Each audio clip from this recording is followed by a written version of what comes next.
ሰላም እንዴት ናችሁ? እንኳን ደህና መጣችሁ። እንግሊዘኛ ቋንቋ ላይ ጀማሪ ነሽ ወይ መካከለኛ ወይንስ አድቫንስድ? በእርግጠኝነት ይሄን እኛ ካላገዝናችሁ ባለሙያ ካላገዛችሁ ለማወቅ ትቸግራላችሁ። ብዙ ተማሪዎቻችን እኔ ደፍነትሊ ምን ያክል ደረጃ ላይ እንዳለው ማወቅ አልችልም ብለው ስለሚነግሩን እሱን ለመለየት ያግዛችሁ ዘንድ ዛሬ ደረጃን ለመለየት ሰፊ የሆነ ልዩ ውይይት ከሊድ ጋር ይኖረናል። በተለይ ደግሞ ዛሬ እንግዲህ 20ኛ ክፍላችን አይደለም ሁለተኛው ዙር ከተጀመረ ዛሬ ግማሽ ላይ እንገኛለን። ስለ ለውጡም የምናወራ ነው የሚሆነው። እንኳን ደህና መጣሽ ሊድ። አመሰግናለሁ። እንኳን ሰላም ቆየ። ለውጥ እንዴት ነው? ስልጠና ጥሩ ነው። ዛሬ እናወራለን። ሰፊ ርዕሰ ጉዳይ ይዘን እንነጋግራለን። እንደው ብንችል ኖሮ በላይቭም በነገሮች ላይ ወደፊት ፕሮግራም እናዘጋጅላቸዋለን። ግን ዛሬ ላይ እኔና አንቺ አጠቃላይ ያለውን ፕሮግረስ በሚመለከት እያወራን ቆይታ ነው የምናደርገው። ስለዚህ ስለምን ይጀምር? መጀመሪያ ስለ ስልጠናችን ብናወራ ደስ ይለኛል። ከዚህ በፊት 39 ክፍሎች ያሉት የሶስት ወር ስልጠና አንድ ዙር ጨርሰናል። አሁን ደግሞ ሌላኛውን ዙር ጀምረን መሀል ላይ ደርሰናል። 20ኛው ክፍል ላይ ነን አሁን ያለ ነው። ስለዚህ አሁን እንዴት ነው ስልጠናችን የሚለውን ብናወራ፣ ለእነማን ታስቦ ነው የተሰራው የሚለውን ብናወራበት። በነገሮች ላይ 39 የመጀመሪያው ዙር ስልጠና 39 ክፍል ብቻ አይደለም። በቁጥር ደረጃ 39 ነው ያደረግነው። ነገር ግን ከ39 ክፍል በላይ ነው። በፓርት ግን 39 ብቻ ብለን ያስቀምጥነው። ከዛ በላይ የሚሆኑ ቪዲዮዎች አሉ። አብራችሁ እንድታዩቸው እንጋብዛለን። እንግዲህ በመጀመሪያው ዙር ላይ በጣም ብዙ ተማሪዎች ከጀማሪ ደረጃ ጀምረው እንግሊዘኛቸውን ወደ መካከለኛ ደረጃ ሊያደርሱ እንደቻሉ ሙሉ መረጃ አለኝ። በኮመንት ሴክሽን ላይ በሚሰጠን መረጃ፣ ክላስ ላይ እየመጡ በሚማሩ ተማሪዎች ማስረጃ፣ እንዲሁም ደግሞ በፐርሰናል እና ቪአይፒ ክላስ የሚወስዱ ልጆች በሚነግሩ መረጃ መሰረት ጥሩ ለውጥ እንዳመጡ ያው ታውቂያለሽ፣ ታረጋግጠናል። ሁለተኛው ዙር ስልጠና ደግሞ ኦልሞስት ወደ 40 ክፍል የሚሆን ቆይታ ነው የሚኖረው። 40 ክፍል ማለት አንድ ሰው እኛ ጋር ስልጠናውን በተከታታይ ሲከታተል 40 ክፍሉን ከተከታተለ ከመጀመሪያው ክፍል መጀመሪያ 39 ክፍል ከሰራናቸው ቪዲዮዎች ባሻገር ሊያገኝ የሚችለው ነገር ቢኖር አድቫንስመንት እየጨመረ መጥቷል። ለምሳሌ ሰልፍ ኢንትሮዳክሽን ቢል የመጀመሪያው ሁለተኛው በርዕስ ደረጃ ፐርሰናል ኢንፎርሜሽን ወይም ሰልፍ ኢንትሮዳክሽን ይላል። ግን አክቹዋሊ እንትኑ ይለያያል፣ በውስጥ ያለው ኮንተንት ይዘቱ ይለያያል። ስለዚህ ይሄን መጀመሪያ ዙር ያያችሁትን ይሄንን ማየት ይጠበቅባቸዋል። ልዩ የሚያደርገው ምንድነው? የመጀመሪያው ዙር የለቀቅነው ክረምት ወቅት አካባቢ ስለነበረ በደንብ መታየት ችሎ ነበረ። ይሄኛው ግን በደንብ እየታየ አይደለም። እንግዲህ በቀጣይ ክረምት በስፋት ይታያል ብለን እንገምታለን። ጥሩ ነገር አለ አሁን ማለት ነው። ስለዚህ አጠቃላይ የጠየቅሽኝ ነገር ቢኖር ለነማን ነው ታርጌት ያደረገው ነው። ይህ ስልጠና እንግዲህ እንደምታውቂው ጀማሪዎች አሉ። ጀማሪዎችን ወደ መካከለኛ ደረጃ ለማድረስ ነው። መካከለኛ ደረጃ ያሉት ደግሞ ያጠሩ ማወቅ ያለባቸው ብዙ ነገር ነበረ። እሱን ያላወቁትን በደንብ አጥርተው እንዲያውቁ በደንብ ያግዛል ብዬ ነው ያን ፕሮግራም የሰራኑት እንዳየሽው። ስለዚህ በጣም ፕሮዳክቲቭ ነው ብዬ አስባለሁ። ጥሩ ነገር አለው አይመስልሽም? በጣም ጥሩ ነገር አለው። በእውነት ሳላደንቅ ማለፍ አልችልም። አሁን ሰው ከፍሎ መማር ላይችል ይችላል፣ ግን ሙሉ ፓኬጅ ስልጠናውን በዚህ መንገድ መዘጋጀቱ የሰውን ኢፈርት ብቻ ነው የሚፈልገው። ተከታትሎ ከተማረ ለውጥ ያመጣበታል። ስለዚህ ሳይከፍሉ በነፃ የሚወስዱት ስልጠና ነው። እኛን ኪሳራ ይዳርገናል። አይ ችግር የለም፣ በነብስ እናገኘዋለን። አላማችን ገንዘብ ብቻ ሳይሆን ሰውንም መርዳት ስለሆነ ይሄ ለእኛ ትርፋችን ነው። እንግዲህ 14 ዓመት አስተማርን አይደል? እንግሊዝኛ ቋንቋ ለ14 ዓመት ስናስተምር ብዙ ሰዎች አትርፈናል። ብዙ ኤክስፒሪየንስ አግኝተናል። ብዙ ደግሞ እኛ ተምረናል። በጣም ተምረናል። ያው ሁሌም እንደምላችሁ ማስተማር ለመማር ከፍተኛ የሆነ ግብአት ነው። በጣም መሰረታዊ ነገር ነው። ተምረንበታል እና አሪፍ ነበረ። አይ ጥሩ ነው። ኦኬ እሺ። አሁን የሶስት ወር ደግሞ የክፍያ ስልጠናዎች አሉ። የሶስት ወር የክፍያ ስልጠናዎቻችን ደግሞ እንዴት ነበር ፊድባኮቹ? የግሩፕ አለን፣ የኦንላይን ስልጠናዎች አሉን፣ የቪአይፒ ስልጠና አለን። በተለያየ ፕላትፎርም ነው። ጌም ቼንጀር የሆነ ጥያቄ ነው ያመጣሽው። በጣም ጥሩ ጥያቄ ነው። ይሄ ጥያቄ አይደለም አክቹዋሊ ካይንድ ኦፍ ውይይት ስለሆነ የሶስት ወር የስልጠና ክፍያ አለ። እስኪ አንቺ ንገሪኝ፣ ምን አይነት ስልጠናዎች ነው ያሉ? የቪአይፒ ስልጠናዎች አሉ። የቪአይፒ ስልጠና በኦንላይን ኢንፐርሰንም መማር ይችላሉ። የሚፈልጉ ሰዎች ብራንቾች ባሉበት ቦታ፣ የተለያዩ አካባቢዎች፣ የተለያዩ ከተሞች ላይ ቅርንጫፎች አሉ። ቅርንጫፎቻችን ባሉበት ቦታ በአካል ተገኝተው መማር ይችላሉ። አሁን አንቺን ማን ያምንሻል? በቪዲዮ አልታየሽ፣ በድምፅ ብቻ እየተናገርሽ እንዴት መታመን ትችያለሽ? እኔ ብነግራችሁ የተሻለ ነው። ለምን አትታይም እንደማትሉኝ ተስፋ አደርጋለሁ። ምንድነው እንግዲህ አሁን የ3 ዙር ስልጠና አለን። ፐርሰናል ክላስ በግል ለአንድ ተማሪ አንድ አስተማሪ የምንመድብበት ፕሮግራም አለን። ሁለተኛው ደግሞ በግሩፕ የሚሰጥ ስልጠና አለን። አንድ ክላስ ላይ 15 ተማሪዎች ብቻ ቁጭ ብሎ የሚማሩበት ክላስ አለን። ፕራክቲካሊ አሁንም ስልጠናውን መገናኛ ላይ እየሰጠን ያለ ነው። በባህር ዳር በአዳማ ጥሩ ስልጠና እየሰጠን እንገኛለን። ሁለተኛው አማራጭ ደግሞ እኛን በአካል ማግኘት የማይችሉ ከኢትዮጵያ ውጭ ያሉና ኢትዮጵያ ውስጥ ያሉ ተማሪዎቻችን በተለይ ከአዲስ አበባ ከተማ ውጭ ያሉ እህት ወንድሞች እድሉን በመጠቀም በኦንላይን አክሰስ እያገኙ ነው የሚገኙት እና ለእነሱ ለመድረስ ሲባል የታቀደ ፕሮግራም ነው። በጣም አሪፍ ፕሮግራም ነው። ስልጠናው እየተሰጠ ነው። በጣም ጎበዝ አስተማሪዎች አሉን። በዚህ መንገድ ስልጠናው እየተሰጠ ነው ያለው። ግን ይህ ሲባል አንዳንዴ ቻሌንጆች ነበሩ። በነገር ላይ እስካሁን ያሳለፍናቸው አንዳንድ ክላሶች ቻሌንጅ ምንድነው? እሱ የውጭ ሀገር ተማሪዎች እኛ ጋር ባለው ፕሮግራም ጋር አሬንጅ አድርገን ስልጠናውን በሚወስዱ ሰዓት አንዳንዴ ታይም ዲፍረንስ ይለያያል። የሆነ ሲዝን ላይ የሚጨምር ሰዓት አለ። በዛ ሰዓት ትንሽ የመፋለስ አይነት ነገር ይገጥመናል። ያም ሆኖ ግን በደንብ በመግባባት ስለሆነ የምንሰራው ያልተማሩትን ክላስ ያልተማራችሁበት ክላስ በነገራችሁ ላይ ክፍለ ጊዜ አይቆጠርም፣ እንደተማራችሁ አይያዝም። ስላለፈ ጊዜው አለፈ ተብሎ አይቆጠርም። እኛ ጋር ደፍነትሊ እያንዳንዷን ሲንግል ክላስ በደንብ ተምራችሁ ስታልፉ ነው ተምራችኋል ተብሎ የሚመዘገበው እና ቆንጆ እንትን አለ። በክፍያው እንደዛ ነው። የተለያየ ፕራይስ ሬንጅ አለው። አክቹዋሊ የተለያየ ፕራይስ ሬንጅ አለው። ግን ዋና ዓላማው በ3 ወር አንድ ሰው ክፍያ ከፍዬ የሆነ ጥሩ ነገር አገኛለሁ ወይ ለውጥ አለ ወይ በደንብ ነው እንደምትናገረው ገሪ አሁን ስልጠናው የሚሰጠው ወይ የሚለውን ነው። እሱን እንግዲህ ፕራክቲካሊ ማየት ነው የሚሻለው። ማየት የተሻለ ይሆናል። ምክንያቱም ባይኖረን እንኳን እንደዚህ አይነት ፕሮግራም የለንም አንልም እንደምታውቁት ማለት ግን የትምህርት ስራ እንደምታውቁት ከንግድ በላይ ስለሆነ ጊዜውን፣ ሞራሉን፣ ገንዘቡን ሰጥቶ ነው አይደል እኛ ጋር ሰው የሚመጣው። ስለዚህ ይህንን ሁሉ ነገር ታሳቢ ያደረገ ስልጠና ስለሆነ በጣም ኢንትረስቲንግ ነው። እኔ ደስተኛ ነኝ በምንሰጠው ፕሮግራም። እኛ ጋር የሰለጠናችሁ ሰዎችም በደንብ ታውቁታላችሁ ጥሩ ነገር እንዳለ። አብዛኛው ተማሪ እንደውም በሪከመንዴሽን ነው የሚመጣው እኛ ጋር ቪዲዮ ከሚያየው ባሻገር በሪከመንዴሽን ይመጣል።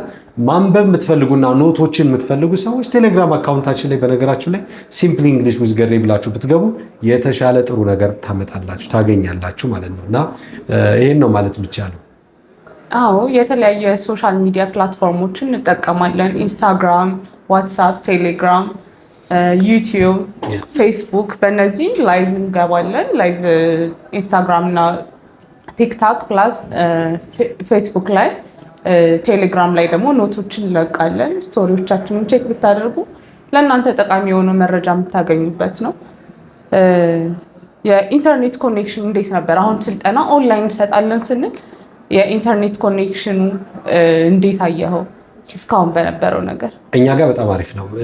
ዴሊብሬትሊ ለዚህ ፕሮግራም የታቀደ ኢንተርኔት ኮኔክሽን ስለሆነ የምንጠቀመው በጣም ቆንጆ ነው። እስካሁን ምንም አላስቸገረን። በላይቭም ስንገባ ያሉን ተማሪዎች ያውቁታል። በዩቲዩብም እንደዚሁ እንዲሁም በኦንላይን የሚማሩ ተማሪዎቻችን በደንብ ጠንቅቀው ያውቁታል፣ ምስክር ናቸው። እና ጥሩ ነገር አለ። በነገሮች ላይ አንዳንዴ ሁልጊዜ ኢንተርኔት ኮኔክሽን ሰነፍ አስተማሪ ካልሆንሽ በስተቀር ኢንተርኔት ኮኔክሽን ምክንያት ሊሆን አይችልም። እንዲሁ ሁኜ እንደዚህ ሁኜ እያልሽ ምክንያት ነገር ሰበብ አብዝቶ ለመጥፋት እንትን ካላልሽ በስተቀር ብዙ ቻሌንጅ የለውም። ጥሩ ነው። ያው 5G ኮኔክሽን በጣም ቆንጆ ነው። በጣም አሪፍ ነው። 5 ጄኔሬሽን በጣም ጥሩ ላይ ነው ያለው። አሁን ተመችቶናል ማለት ነው። ቴሌ እናመሰግናለን። ቴሌን በጣም እናመሰግናለን። ያው የዛሬ ፕሮግራማችን ልዩ ስፖንሰር ኢትዮ ቴሌኮም የውሃ ስፖንሰር ይሆናል። አሁን ግን በዚሁ የ3 ወር የነፃ ስልጠናም የክፍያ ስልጠናም የወሰዱ ብዙ ተማሪዎቻችን አሉ በዓለም አቀፍ ደረጃ። ይህንን ቪዲዮ የምታዩ እባካችሁ ኮሜንት አድርጉ። እንዴት ነበረ ስልጠናው? ፊድባካችሁን እንፈልጋለን። ኮሜንት ላይ ብትጽፉልን ደስ ይለናል። ሁለተኛ ደግሞ ጥያቄ የሚኖራችኋል ያልወሰዳችሁ ሰዎች ጥያቄዎቻችሁን ብታስቀምጡልን ደስ ይለናል። ሌላኛው ብዙ ተማሪዎቻችን ደግሞ የዓለም አቀፍ ፈተናዎችን ስልጠና ፈልገው ወደኛ ይመጣሉ። የዓለም አቀፍ ፈተና የሚወስዱ ሰዎች ምን አይነት ስልጠናዎችን እንሰጣለን? ደረጃዎች አሉ። ስለ ደረጃዎች ራሱ ብናወራ ደስ ይለኛል። በጣም አሪፍ። የዓለም አቀፍ ፈተናዎች እንደምታውቂው የአይኤልቲኤስ ኤግዛም፣ ቶፍል ኤግዛም፣ ኢንተርናሽናል ኤግዛም የምንላቸው ማለት ነው። የጂአርኢ ዶሊንጎ ምናምን የሚባሉ ፈተና እንትኖች አሉ። ስታንዳርዳይዝ ቴስት የሚባሉት ማለት ነው። ደረጃ ለመለካት የሚሰጡ ፈተናዎች ናቸው። እነሱ ፈተናዎች እንግዲህ አውሮፓ ሄደሽ የሆነ ዩኒቨርሲቲ ላይ ገብተሽ መማር ስትፈልጊ ሚዲየም ኦፍ ኢንስትራክሽኑ እንግሊዝኛ ቋንቋ ነው።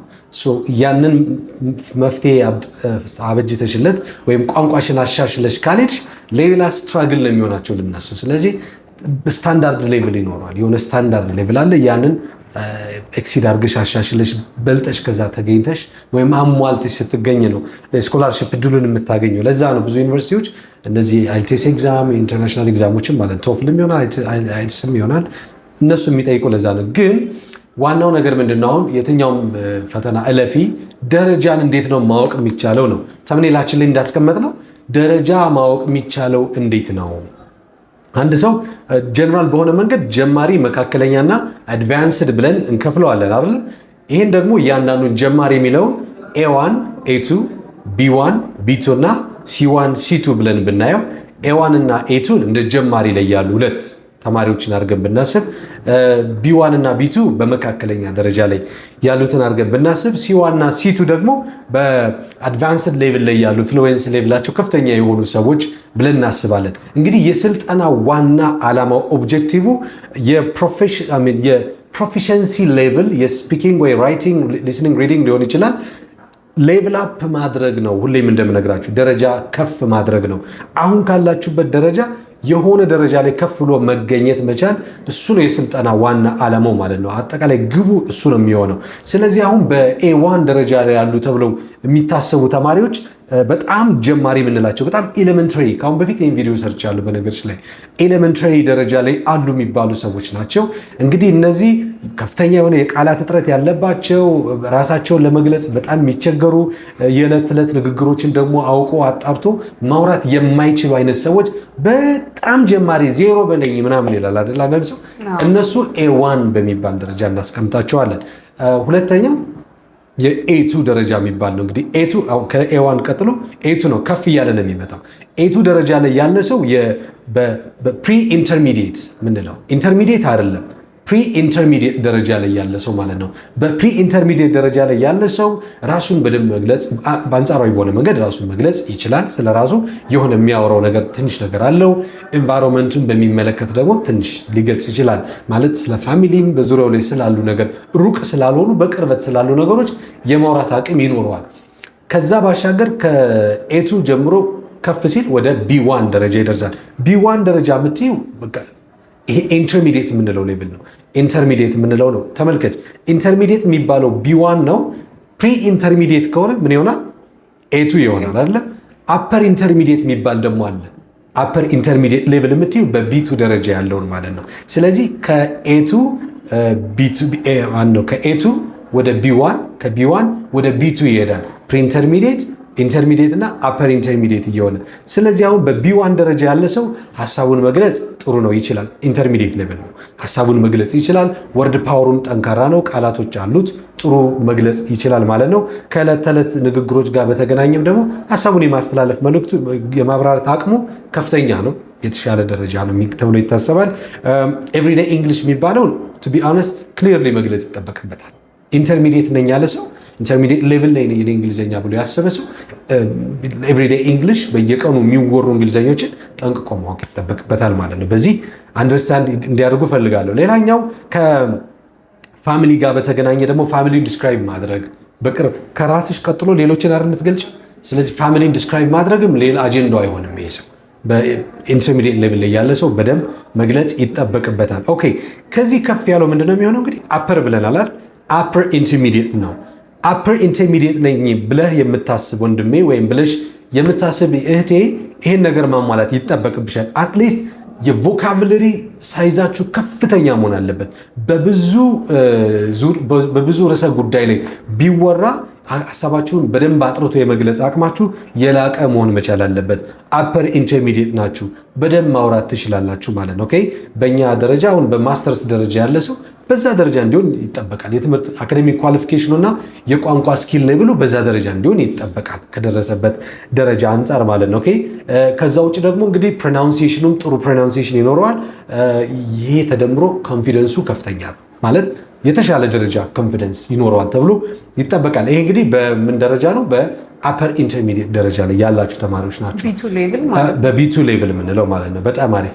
ከዛ የሚቀጥለው የመጨረሻው የሚሆነው ሁለቶቹ C1 እና C2 የምንላቸው ናቸው። እነዚህ ፕሮፊሽንት የሆነ ሰው፣ ጥሩ መናገር የሚችል ሰው፣ የፕሮፊሽንሲ ሌቭሉ ከፍተኛ የሆነ ነው ማለት ፍሉዌንሲው የተሻለ በቃ በጣም ምርጥ ፍሉዌንሲ ሌቭል ላይ አለ ተብሎ ይታሰባል። ይሄ ሰው በደንብ ጥሩ አስተማሪ የሚባል ነው። በቃ ጥሩ አስተማሪ መሆን ይችላል። ማስተማር መናገር ሁልጊዜም ለማስተማር ጋራንት ባይሆንም ግን የቲቺንግ ቴክኒኮችን ካወቀ ሜቶዶሎጂ ሳይንሱን ካወቀ ማስተማር ይችላል ማለት ነው በዚህ ደረጃ ያለ ሰው። ስለዚህ በC1 ደረጃ ያለ ሰው ፍሬዛል ቨርቦችን በደንብ ነው የሚጠቀመው። ስለ ፕሪፖዚሽን እውቀቱ በጣም ጥሩ ነው። ግራማቲካል አስፔክትን በደንብ ያውቃል ማለት ነው። የኢንግሊሽ ግራመር ሩሎችን በደንብ አውቆ ቤዝድ ኦን ዘ ሩል ነው መናገር የሚችለው ማለት ነው። ይህ ሰው ጥሩ ደረጃ አለ። ፕሮናንሲዬሽኑ ጥሩ ነው። ስታንዳርድ የሆነ ፕሮናንሲዬሽንን ያውቃል ማለት ነው። እነዚህ ነገሮች በC1 ደረጃ ያለ ነው። የመጨረሻው C2 የምንለው በቃ ፍሉዌንት የሆነ ደረጃ ነው። ያው ኔቲቭ ስፒከር መባል አይችልም።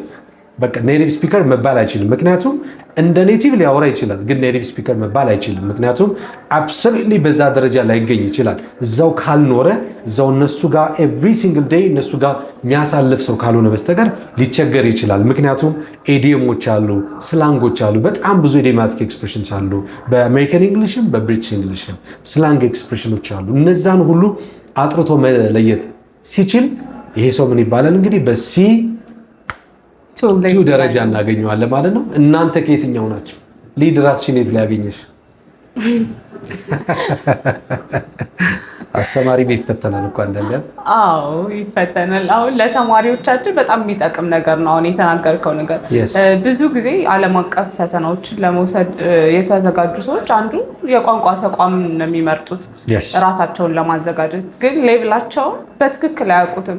እኔ የት ጋ ነኝ የሚለውን እኛ ጋር መጣው በሚኖረን ኮሚኒኬሽን ነው ልናውቀው የምንችለው። እና ይሄ አሁን ሰው መማር ፈልጎ ሲመጣ ይሄኛውን ቪዲዮ አይቶ ከመጣ የቋንቋ ደረጃችን የት ጋ ነኝ የሚለውን ከA1 እስከ C2 ባለው ደረጃ ራሳችን ለመመዘን ይጠቅመናል። ሁለተኛ የምንማረውን ነገርም ቀጥታ ኮመንት አይተሻላል። አቋረጡሽ፣ ይቅርታ። ኮመንት አይተሻል። ሊድ እንድታስተምረኝ ይፈልጋለሁ የሚል ኮመንት አለ። ያው ይሄን ትወጫለሽ አንቺ። እሺ እሱን አንድ ቀን ቃል ገባለሁ። 12ኛ አስተማሪ ነች ሊድ እንግዲህ ያ ትምህርት ቤት ላይ 12ኛ አስተማሪ። እሺ እና ይሄኛውን ከA1 እስከ C2 የነገርከን ነገር ለተማሪዎቻችን በጣም ጠቃሚ ነው ብዬ አስባለሁ። ስልጠናውንም ፈተና የምትፈተኑ ሰዎች ስልጠናውን እኛ ጋር ማግኘት ትችላላችሁ። ሰርቲፋይድም እናደርጋቸዋለን። ሰርቲፊኬት ምንም ጥርጥር የለውም፣ ምክንያቱም እውቅና ያለው ትምህርት ቤት ነው። ኤኒዌይስ ሌላኛው ትልቁ ጭብጥ ደግሞ ክረምት ላይ ስልጠና የምትፈልጉ እኛ ጋር ካላችሁ ስክሪን ላይ በምትመለከቱት ስልክ ቁጥር ገሬን አገናኙኝ ብላችሁ መረጃ ማግኘት ትችላላችሁ። ሰራተኞቻችን ታገኛላችሁ፣ ሙሉ መረጃ ትወስዳላችሁ። ክረምት ላይ በኦንላይን ከ600 ያላነሰ ተማሪ ስልጠና እንሰጣለን ብለን ተዘጋጅተናል። እንጠብቃችኋለን። የትም ሀገር ሁኑ፣ በየትኛውም የእንግሊዝኛ ደረጃ ላይ ሁኑ፣ በምንችለው መጠን ያላችሁበትን የእንግሊዝኛ ቋንቋ ደረጃ ከፍ ለማድረግ እንሰራለን። እንገናኛለን። ጥሩ ጊዜ ያሳልፈናል። ሊድ አዎ አሳልፈናል። እስከዛ ክረምት እስኪደርስ ደግሞ ራሳችሁን በቪዲዮቻችን እያበቃችሁ ብትጠብቁን ደስ ይለናል። ቀሪ 20 ቪዲዮ ክፍሎች ይኖሩናል። እነሱን እየተከታተላችሁ በደንብ ቋንቋችሁን አሻሽሉ። ማክሰኞና ሐሙስ አይታለፍ። ማክሰኞና ሐሙስ 12 ሰዓት ምሽት ቪዲዮቻችን ይለቀቃሉ። ሰላም ሁኑልን። እናመሰግናለን። ባይ ባይ።